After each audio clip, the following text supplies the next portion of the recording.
राम राम।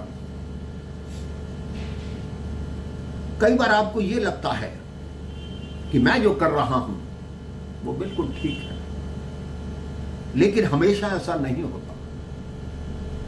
आप जो कर रहे हैं वो दूसरे के लिए कितना गलत हो सकता है, इसका आप अंदाजा नहीं लगा सकते। एक बहुत ही धर्मशील राजा थे, लेकिन उनमें एक ही बुरी आदत थी। उनके राज्य में कोई भी अपराध होता तो वो अपराधी को उन्होंने एक बाड़े के अंदर 10 खूंखार कुत्ते पाल रखे थे। वो उस अपराधी को उन कुत्तों के आगे फेंकते थे। वो कुत्ते उस अपराधी का शरीर नोच डालते। प्रजा में हाहाकार था कि कहीं कोई गलती ना हो जाए, कहीं कोई अपराध ना हो जाए, क्योंकि अगर राजा की दृष्टि में कोई भी अपराध हो गया तो बहुत कठिन हो जाएगा बचना। एक दिन जो राजा का सबसे विश्वसनीय मंत्री था, उससे एक भूल हो गई।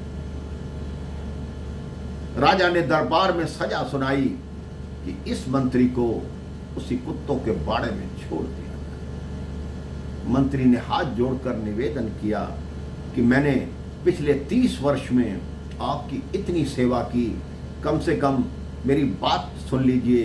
राजा ने कहा नहीं, मेरा जो निर्णय है वो सबके लिए एक समान है। उस मंत्री ने कहा ठीक है, मैं आपके निर्णय को मानता हूं, लेकिन मुझे केवल 10 दिन का समय दे दीजिए। 11वें दिन मैं आपके समक्ष स्वयं प्रस्तुत हो जाऊंगा और आपके साथ ही उस कुत्तों के बाड़े में चलूंगा। राजा ने कहा ठीक है, मैं आपको 10 दिन का समय देता हूं। 11वें दिन राजा सोच रहा, हो सकता है मंत्री कहीं भाग गया हो, यह ना हो कि वो आए ही नहीं।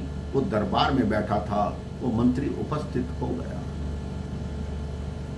राजा से बोला कि चलिए महाराज, आपने जो निर्णय दिया है अब उसको पूरा कीजिए। आप मेरे साथ चलिए और मैं उस कुत्तों के बाड़े में जाने को तैयार हूं। राजा उस मंत्री के साथ गया। जैसे ही वो कुत्तों का बाड़ा खोला गया, मंत्री अंदर गया। किसी भी कुत्ते ने उस मंत्री को काटा नहीं। उसके पैरों को चाटने लगे, उसको प्यार करने लगे, उसके आगे अपनी दुम हिलाने लगे। राजा देख के आश्चर्यचकित हो गया कि इतने खूंखार जानवर इस मंत्री के साथ ऐसा क्यों कर रहे हैं, इसको काट क्यों नहीं रहे। तो मंत्री ने कहा अगर आप मुझे बाहर बुलाएं तो मैं आपको सारी वास्तविकता बताने को तैयार हूं। राजा ने मंत्री को बाहर बुलाया और पूछा कि ये कैसे हुआ। तब मंत्री ने कहा आपने मुझे 10 दिन का समय दिया, वो 10 दिन मैंने इनकी सेवा की, इनको खाना खिलाया, इनको नहलाया, तो इनका प्यार मेरे प्रति जागृत हो गया। ये मेरी सेवा से 10 दिन के अंदर प्रभावित हो गए, आप 30 साल में नहीं।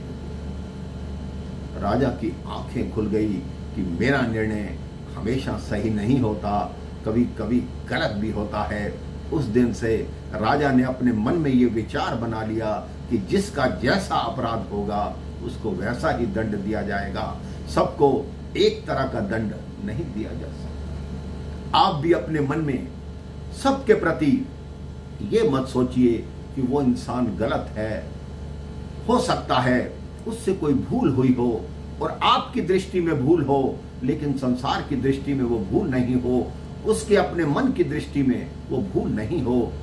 जो भी निर्णय हो वो भगवान पर छोड़िए। आप देखिए भगवान उसका जैसा भी निर्णय होगा स्वयं करेंगे। राम राम, जय श्री राम।